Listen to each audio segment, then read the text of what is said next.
The broadcast is now starting. All attendees are in listen-only mode.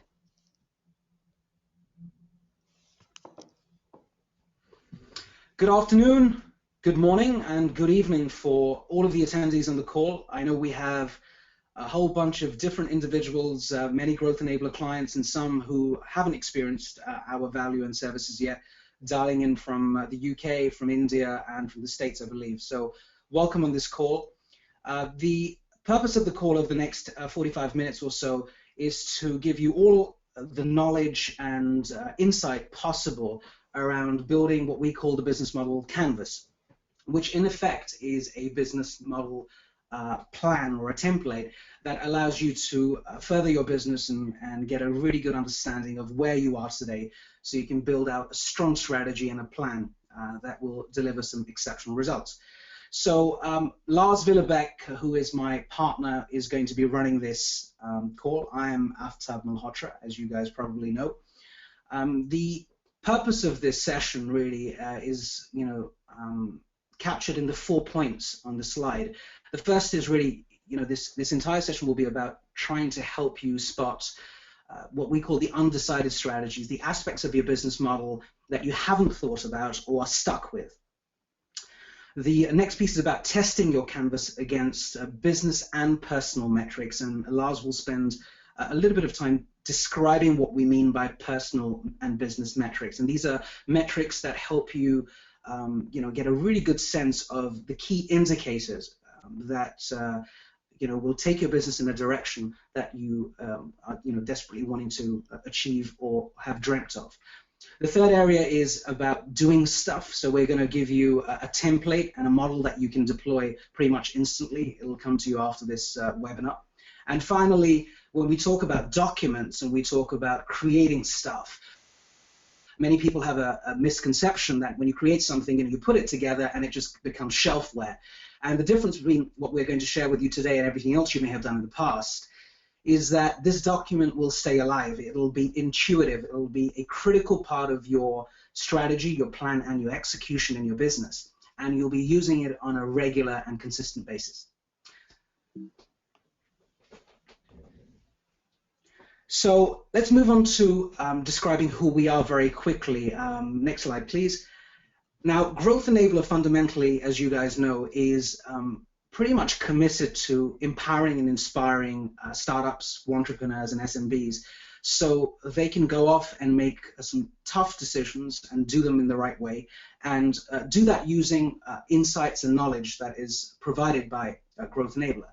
And so as a company, we deliver this growth advice in a very relevant, practical, and affordable way, and that is our mission, that is our message to our client base at this point.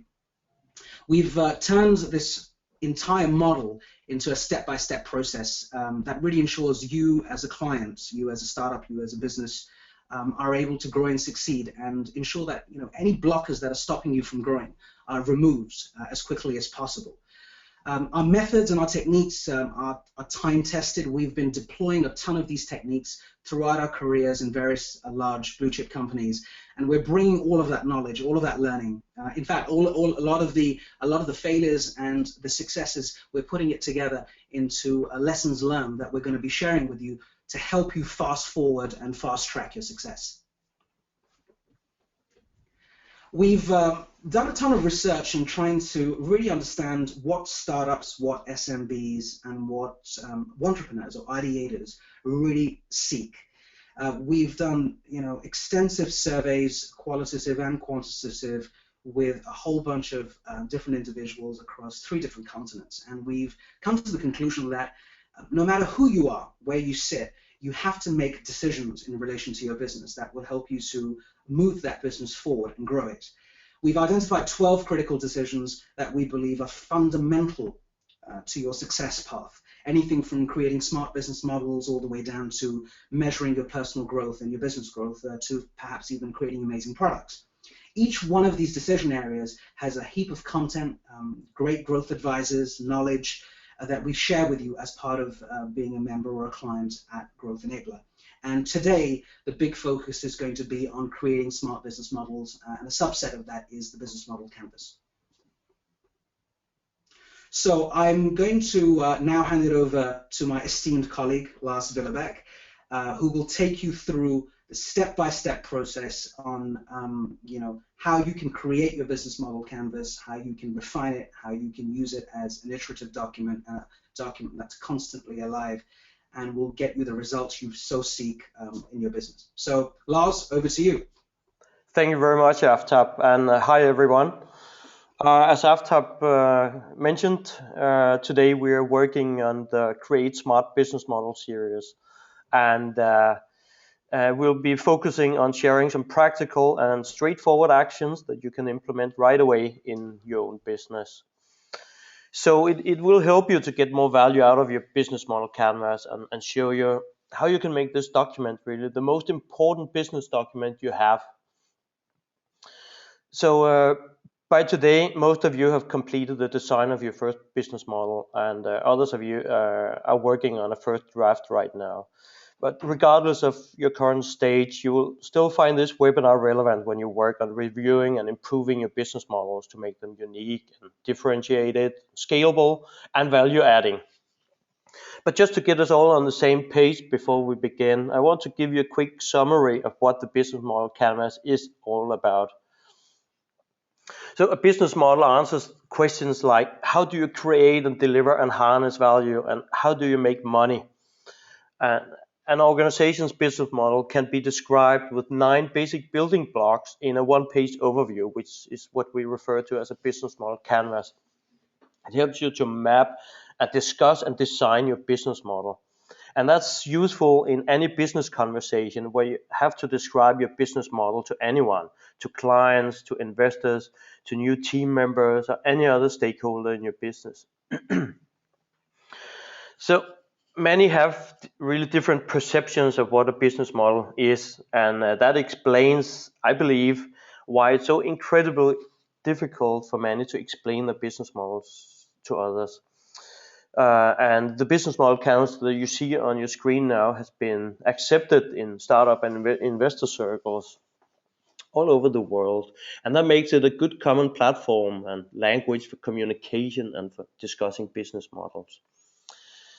Also, I want to add that everyone's perception of your business and even the valuation of your business is directly affected by how well you understand and explain your business model. Simply put, it builds confidence and trust in both you and your business when you have a clearly differentiated value proposition, when you have scalable sales and delivery channels, when you have key resources that no one else have, and you're able to explain these. And all of these factors enable your mission and your plans. And when you have identified the perceived risks by having thought through the details of your business, then it actually de-risks your business and makes it more attractive for others to get involved in. So I think at this point it's tempting for me to ask each of you a direct question. So imagine now that you're wearing the hat of an investor, and from the outside looking in at your own business, you take a really good look at your business model. The question is then, would you then invest in your own business based on how you currently describe and articulate your business model? I think you would like to think about this for a few seconds and keep the question close to you. Because clearly you're going to be able to figure out if others will be interested in your business model.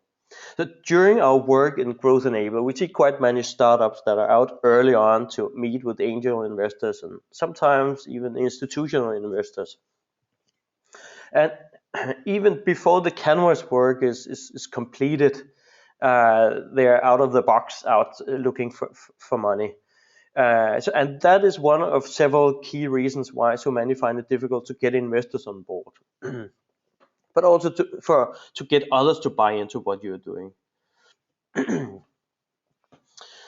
So out of those who actually do complete a first iteration of this canvas, the canvas typically gets lost in a computer folder somewhere, and it never really gets back on your drawing desk.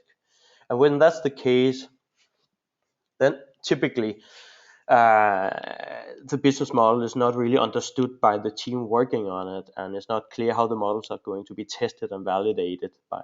It's not known by the team typically. So all of the key success factors that you can read out of the canvas right away here, they get ignored or they are forgotten when you're working on in your business. So keep this one-page overview. You can save yourself a lot of learning time by getting a more detailed understanding of the multiple dimensions of the business model canvas tool and the optimal ways of working with it. Also, the market has proven that your understanding of elements such as time and market, time to market, and market adoption is key to growing a business. So do you have a strategy in place for these factors today? That's another question to consider. Before I move on with a specific example of a business model canvas, I would like to quick push out a poll to you, a question that I would like you guys to answer. And the question is coming out here. So the question is really if you today have a business model canvas readily available that you could use when you describe your model to others. So please take a few seconds to answer the question by choosing your favorite answer in the box that just popped up on your screen. I'll just keep the poll open for a few seconds. We have 50% voted now.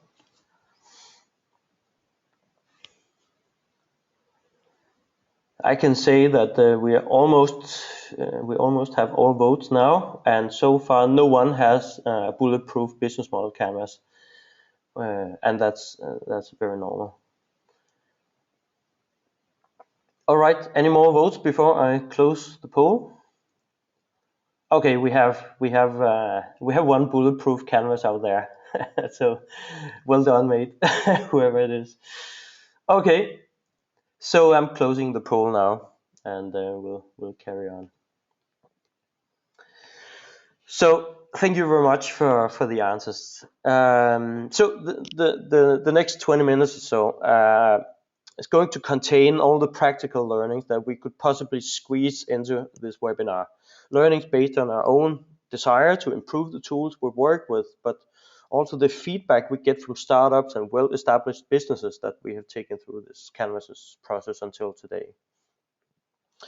So here comes a couple of examples on how you can easily use your business model canvas to spot gaps in your business model and spot the strategies that you have not yet defined or completed.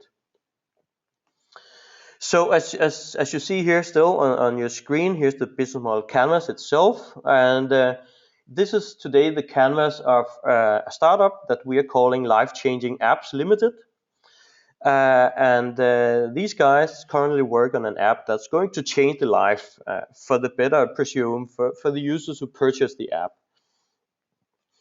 And the founder team here and team involved in the startup, they're smart people. They have identified one particular segment, and we call it segment A in this example. This segment consists of users who will find the app particularly valuable and who are expected obviously to purchase the premium version of the app. So everyone not fitting the definition of this customer segment, they may eventually download the free version, but they're not considered a segment of its own at this point. Because our startup team in this example are experienced people, they know that startups typically sell to early adopters out in the market space. Early adopters have behaviors and purchase patterns that are very different from late majority users and laggards, people who adopt later on. So customer segment A, in this example, they're all expected to belong to the same group of early adopters out in the market space. Then the late adopters and majority consumers, those are the ones we call segment B in this example. They are expected to join the party later on. And they may actually prefer slightly or maybe even completely different value proposition, or they may be found through different channels than where segment A is to be found. So they're defined as a separate segment. So for each customer segment, you would have created what we at Growth Enabler call an irresistible value proposition. This creative process is covered by another key decision program at Growth Enabler. But in short, just want to mention that it's not possible to invent or reinvent a business model without first identifying a clear customer value proposition. That simply comes first. And the value proposition often starts as a simple realization when you spot a problem out there that someone is having and that you know you can solve better, faster, and cheaper than anyone else. Then the $1,000,000 question when it comes to the value proposition is the why, the big why. Why you do what you do. And as some of you would have come across in our mission larger than life sessions, being on a mission really creates the fans that later convert into customers.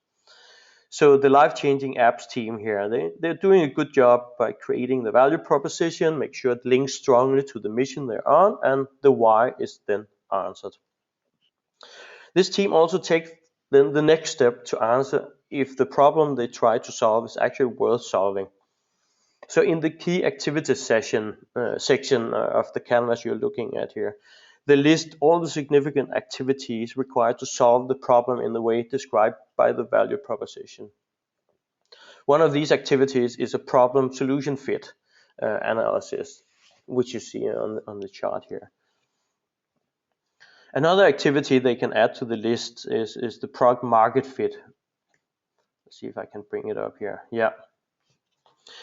That determines if the app they have built is something that customer segment A is prepared to purchase. Are they really willing to spend any money in order to get their problem solved? And that question can most likely only be answered by customers in this segment. And that's also why it's obviously so important to get out of the building and test your value hypothesis. So now you see a business model canvas here that's drawn by the life-changing apps team. As you immediately notice, this canvas contains a lot of blanks, more than maybe your canvas does, but it's quite normal for startups to have blanks in the canvas at this point. So the blanks should really now get you started on investigating which strategies you're missing. And these blanks that you see around here,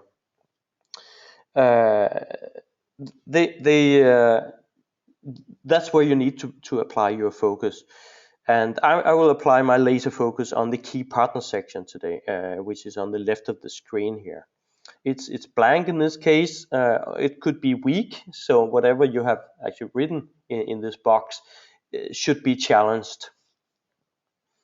So there's quite many questions I would ask this team. Obviously, an easy first question would be if you're planning to achieve your goals and make your numbers all alone, or if some key partnerships or strategic partnerships are required to make your business work.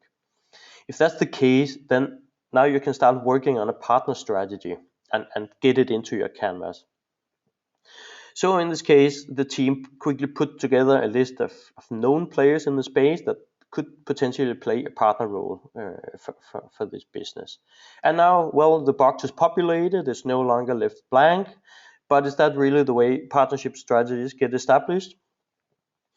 Obviously, in your team, you can discuss if partnering is worth the effort and investment of building a strong foundation within your time and resource constraints. For many of you in this call today, the main point of partnering for sales growth is really the ability to leverage some additional sales and digital marketing capacity, isn't it? And to give you market access that you don't currently have today. So therefore, you have to think about scale and ask yourself the question, what happens, let's just say, if you're really successful in recruiting a partner that then wants to conduct, they want you to conduct sales and technical training across 3 countries, for example, for 300 new enterprise clients that they're ready to bring into you. Is that going to break your neck? Or what happens if the partner you start training and investing leaves your partnership and fails to deliver? So as much as you may be concerned about investing too much time and resource into partnering processes, and you may have a blank box at this point even, now is actually the time to consider this. So we know that it will be much harder to make this strategy and fix this when you become larger, and it's much harder to fix less successful partners later on also. So all this thing about partnership building is covered in detail in another of the key decision modules that we deliver, called the Grow Global, Expand Local. So I don't want to go more in details on that for now. I want to close off this example by mentioning the 4 key factors to test for when you're reviewing your business model. And the business model needs to be repeatable, it needs to be scalable, it needs to be valuable, and it needs to be predictable. In terms of your key partners, some of those is going to be channel partners without any question. Will have to be able to deliver on these 4 areas as well. It's not only for yourself, it's for your partners. And otherwise, your business model is not going to work.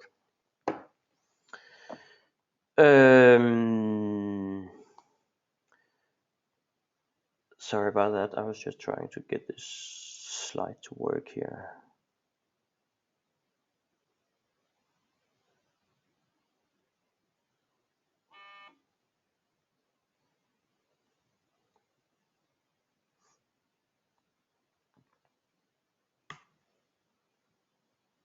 Sorry. Okay. Here. Now I got it to work again. Okay. So the same applies for your partners, of course. As I said, they need to be able to deliver on the same 4 parameters here. So test your challenge for scalability already from day one. That's strongly recommended. It allows you to early on spot the weaknesses and the threats in your partner strategy.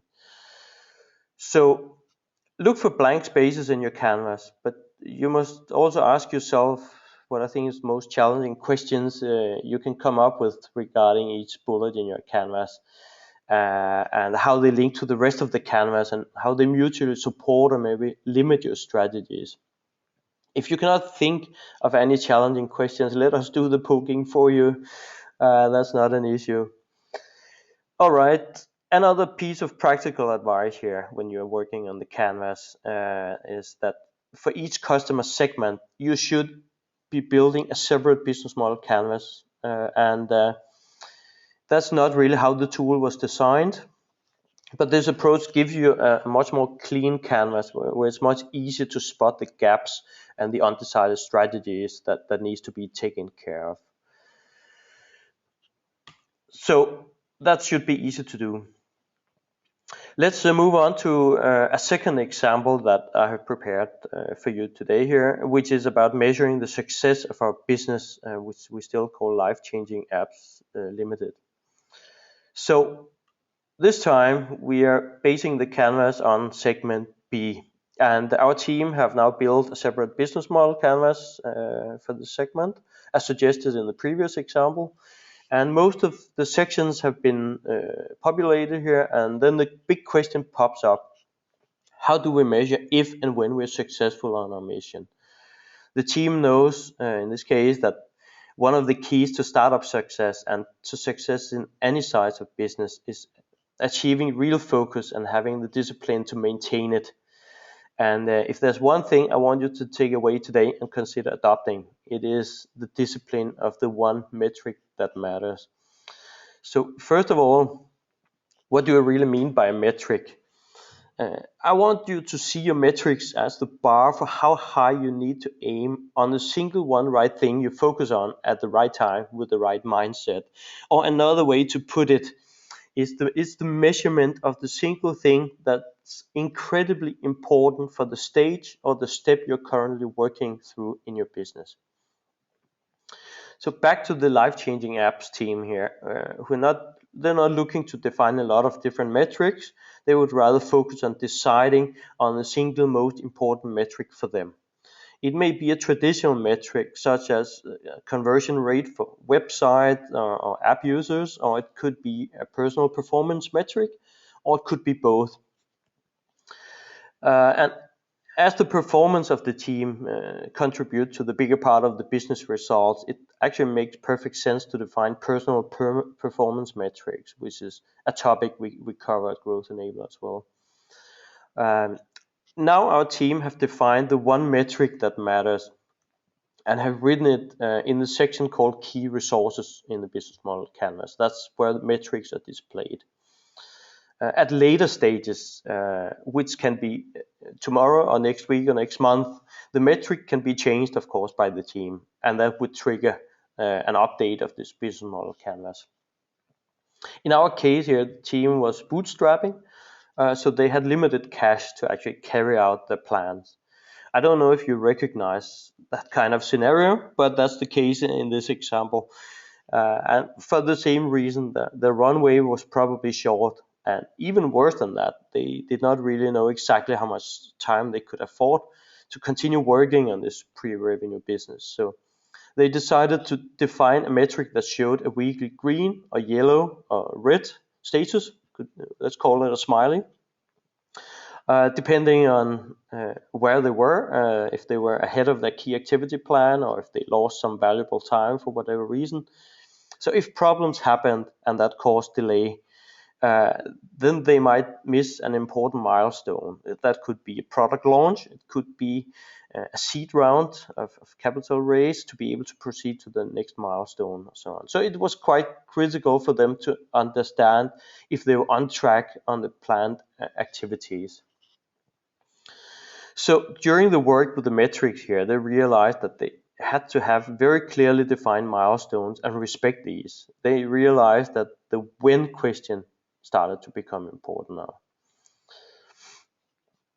So as they defined these milestones that they needed to achieve and the deadlines for these, it was now relatively easy to agree on which level of progress that would trigger a green smiley versus a yellow one that could mean caution, or even the red alarm showing an imminent risk of missing a critical milestone. And we can see out in the market, we see it everywhere, that even if you're already in the market, if you have great products, you have nice office, employees, the whole lot, many actually pursue growth for the sake of the growth without really understanding where they're heading and when they get there. And some call these businesses zombie businesses. I cannot tell you what success is for you. That's really for you to decide individually. But I can ask you why you do what you do and by when you want to accomplish what you're destined to do. So a final comment on this. That's by not clearly defining your success metrics, then you introduce a lot of uncertainty. You introduce perceived risk, and you may not win the trust of new co-founders, the trust of investors or key clients, and that's a very common problem for many. Finally, a piece of inspiration here that shall remind us all to see our goals clearly and work our way backwards milestone by milestone until we have a complete business model canvas fully validated and ready to meet the customer. The final step here for today is 3 easy ways to keep your canvas work alive during the year. And I would like to propose a few practical ways of doing this. We're happy to hear other ways of doing it from your experience.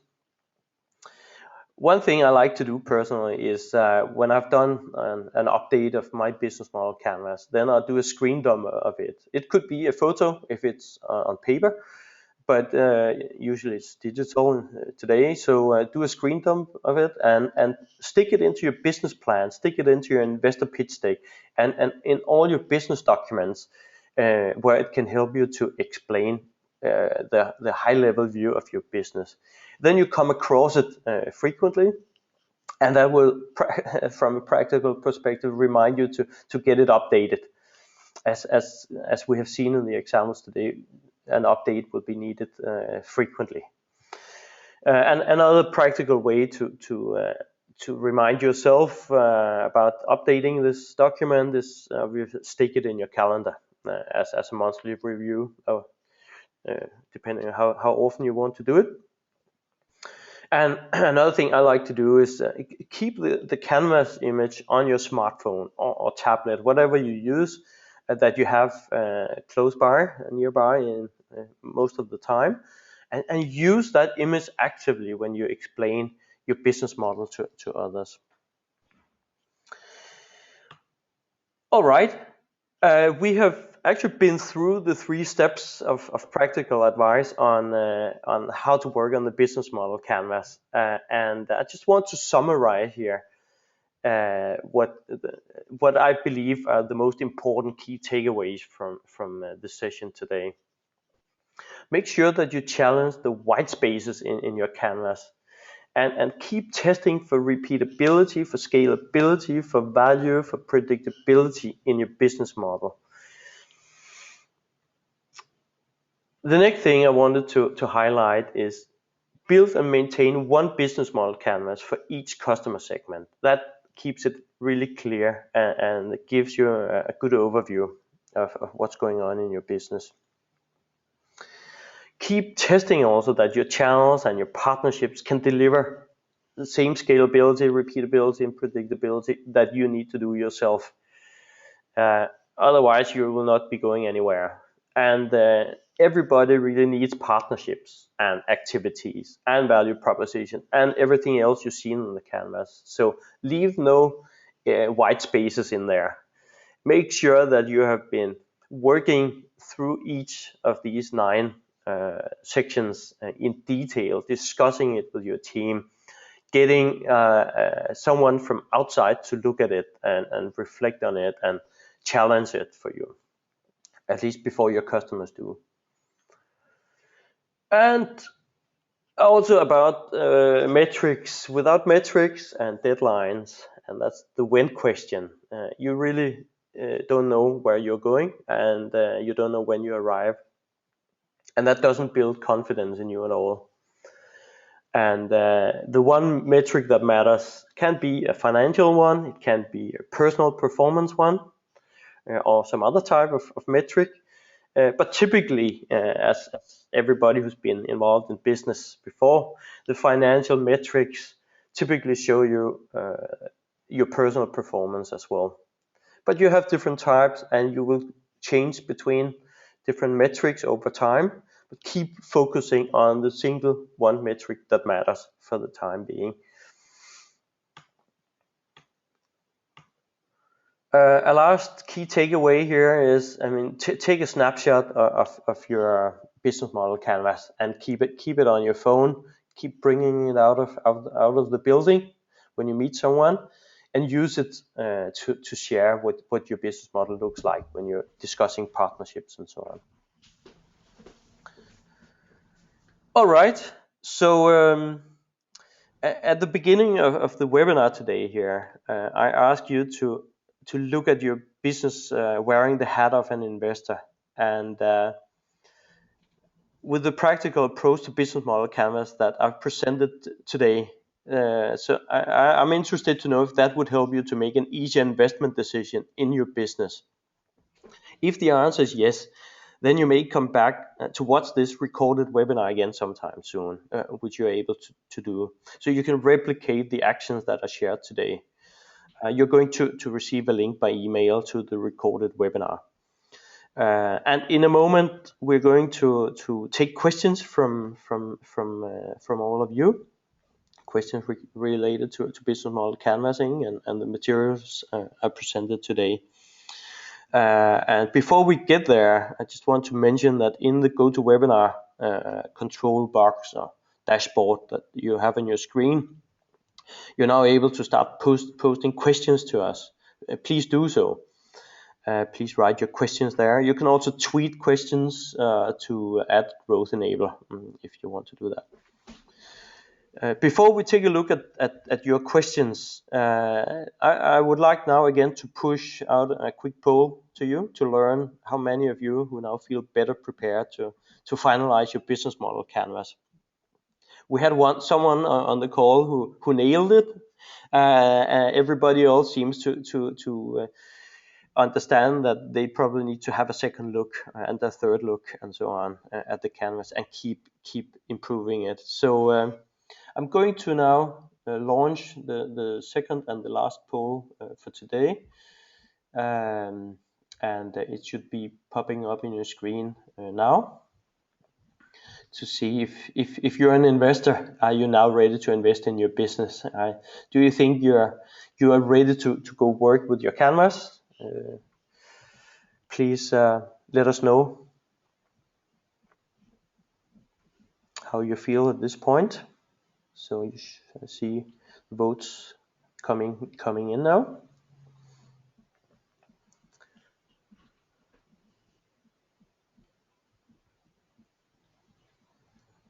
Fantastic. I see an increase in yes, I'm ready to invest in my own business now. So I hope that means that we are delivering value here. Also, a bunch who says, more confident, but still need the final support maybe, or at least go back to the drawing board. Okay, so a few more seconds, then I'll close the poll here.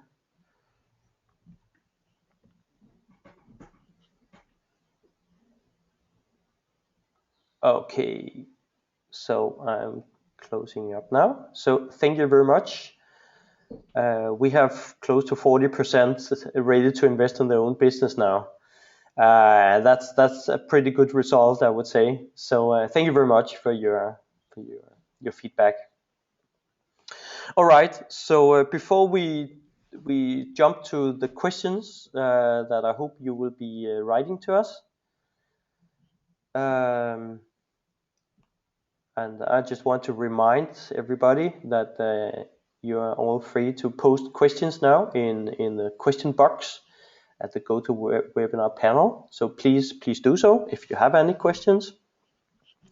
Meanwhile, I wanted to say that I hope after today's session that you realize that business model canvassing is not just another must-do activity, as many think it is. Playing with this business model of yours is a creative process, and you should really take advantage of and not hide it away in your drawer. Go actually and play with it and explore all the variants that you can think of. Do it together with someone. You may even design and discuss and test multiple business model canvases in parallel. I can strongly recommend doing that actually, because at early stage in particular, you're not really sure about what the business model is going to look like. So build several, create a canvas for each of them separately. Again, it gives you a clean overview. And the earlier you do this in the process, the better.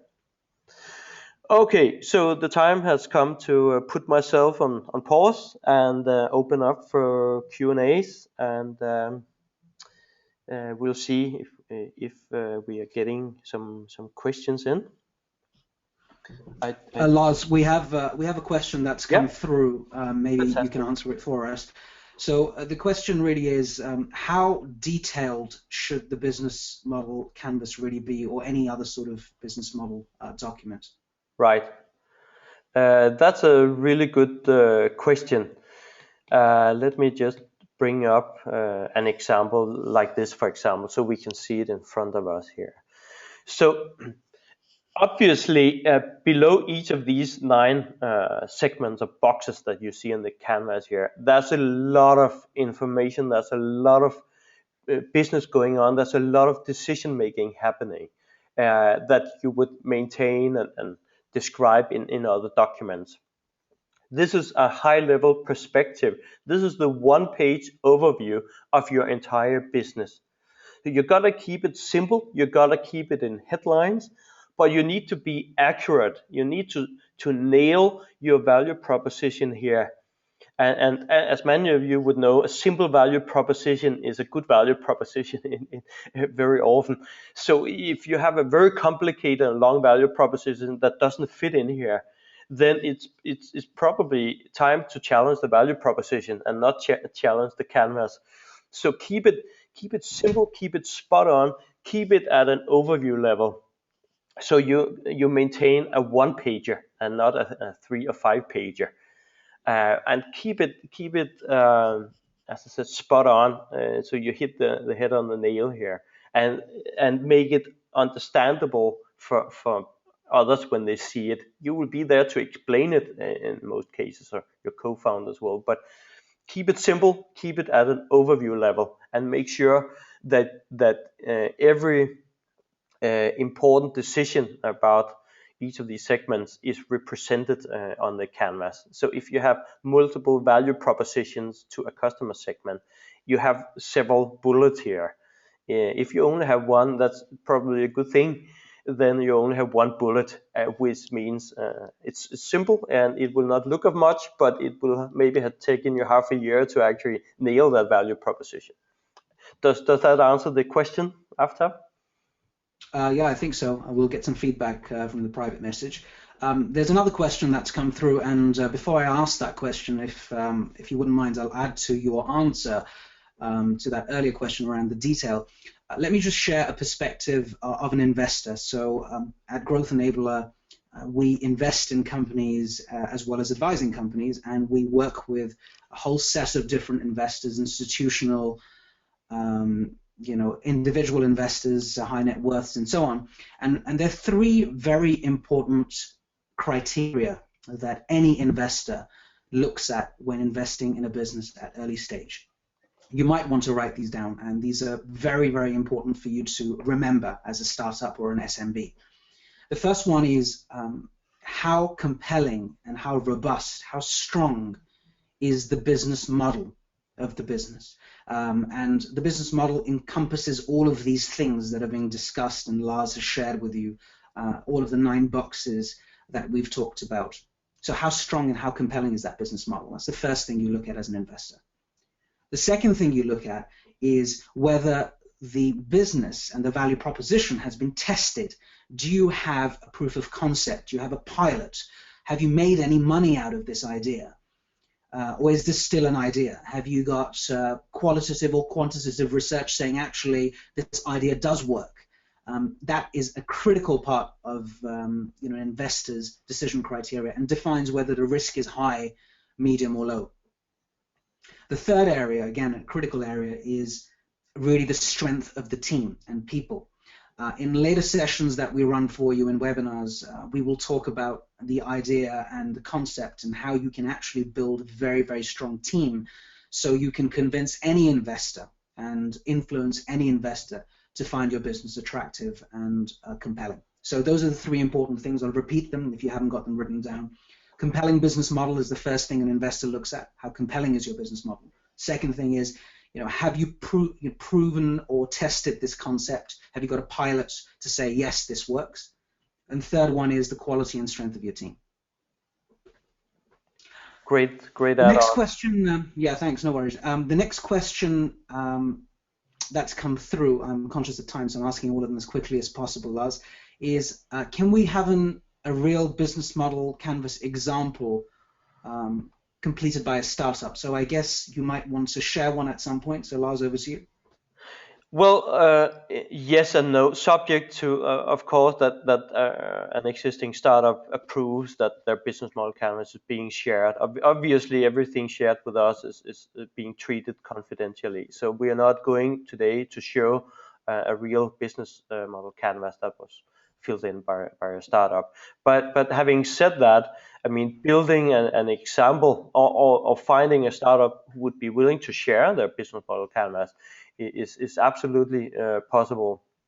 But it's not going to happen on this call because we actually haven't asked anyone if we could share their canvas. So we're not going to do that on this call. But it's a good idea, and we'll keep a note on that definitely for later on. Yeah, just to add to that, the gentleman who asked the question, we have numerous examples of blue chip companies, actually companies like Netflix and PayPal, who have completed these business model canvases, or people have completed those canvases on behalf of those companies, just to give you a perspective of how a Netflix would fill up this particular canvas. So we have image examples of that, and if you wish, we're happy to share that with you at the end of this call. So as part of the pack that comes over to the people who attended this call, we'll share some live examples of what a big company would look like if plotted onto this canvas, and hopefully that'll help. Another question has come through. The question is, the business model looks very similar to a deck for pitching to investors. What are the key differences apart from more details, if any? I'll just start by answering that question, and I'll pass it on to you, Lars. So I kind of touched on this point earlier on in terms of what are the critical decisions or key criteria investors look at when investing in a business. Hopefully that helps you to answer this question. The business model is one component of pitching your business to an investor. It is not the only component. The quality of your team, the evidence around traction and proof around whether your business actually works and the value proposition is accepted and embraced by the community you're trying to sell it to is equally important, apart from other details. So hopefully that answers your question. Lars, do you want to add anything to that? Actually, that was I was going to say something quite similar. That the business model canvas is actually a component in the investor deck, or should be. I think that's where the business model canvas fits into this question. Yeah. Yeah, there is to the person who asked this question. We have a separate key decision area that we call attracting and raising investor capital, and within that area we have a detailed masterclass and webinar session that we will hold imminently that you should definitely join as a member, which really outlines and consists of quite a bit of detail and in fact templates that should really empower you to pitch to an investor with all the various components that investors really look for. And there are different types of investors in the marketplace. There are angel investors, there are institutional investors, venture capitals, and so on and so forth. So it depends on who you're pitching to and who those investors are. And so, we will run a separate session with the template that we think you should follow, that we know is best practice, and we've deployed ourselves personally and advised a bunch of startups to use successfully and have raised seed and Series A money. So that's a separate webinar, but we will cover that at a later stage. Any other questions before we close off? I'm conscious of time. Okay. There's a thank you. Excellent. When is the right time to have second, third canvas apart from the second, third customer segment? Okay, let me try and understand that. When is the right time to have a second or third canvas? Okay, so I think the question you're asking is how and when do you update this canvas over and above having separate canvases for different segments, perhaps? So, Lars, question for you there. Final question. Yeah. So, I mean, pretty much in any strategic conversation you're having in the team, there will be coming things to the table that you want to challenge, you want to explore as part of your business model, and that would trigger a second or third or fourth or fifth canvas, really, that you would play out entirely on that separate canvas, and that means that at some point you might terminate that and say, okay, this one is not really a viable way to go. Then we explored it, we had a discussion, we can close that off and head back to one of the other canvases that seems to be more viable. So second and third and fourth canvas can be relevant at any given time, not only at the startup stage, but over the years. So keep using this as a dynamic tool. I think that's the advice I want to give to this. Great, thank you very much. So, conscious of time, we're coming to the close of our webinar. Many thanks for joining this webinar, especially for those who are new to Growth Enabler and wanted to experience who we are and what we do. And big thanks to our clients and members who are on the call, who have already embarked on this process and are some way at midpoint. Others have actually completed the process. So hopefully this call was valuable. Do give us your feedback. I think you will get, just after this call, a survey. So do complete that survey. Give us your sort of honest feedback so we can improve and enhance the way we do things. We're constantly looking at running these webinars on a more regular basis and sharing the knowledge that we have with you for your benefit, of course. So thank you very much. Final point I will make is you'll see a slide here around Growth Enabler events. We're holding a public webinar on the 16th of April, which will be a much larger event. The topic is going to be announced very soon. It will be related to one of our key decision areas. We're also holding a whole set of live talk events and masterclasses in Bangalore and Delhi in the month of June. The dates will be released next week. Keep an eye out for that if you're a client, and if you're proposing to be a client or just love what we do and want to support us, most welcome to attend our events. The live events will be free of charge. We will request you to complete a survey to attend the event, however, because the tickets are generally priced at a certain point. And the masterclasses will happen on a more intimate basis for up to 15 to 20 people. We're seeing heaps of demands already in the Indian market. For those of you who've dialed in from India, then put this as a placeholder in your diary as soon as possible. So thank you again for your time. Much appreciated. Keep in touch. Happy selling, happy growing, and see you guys very soon. All the best. Thank you. Cheers. Bye. Bye-bye.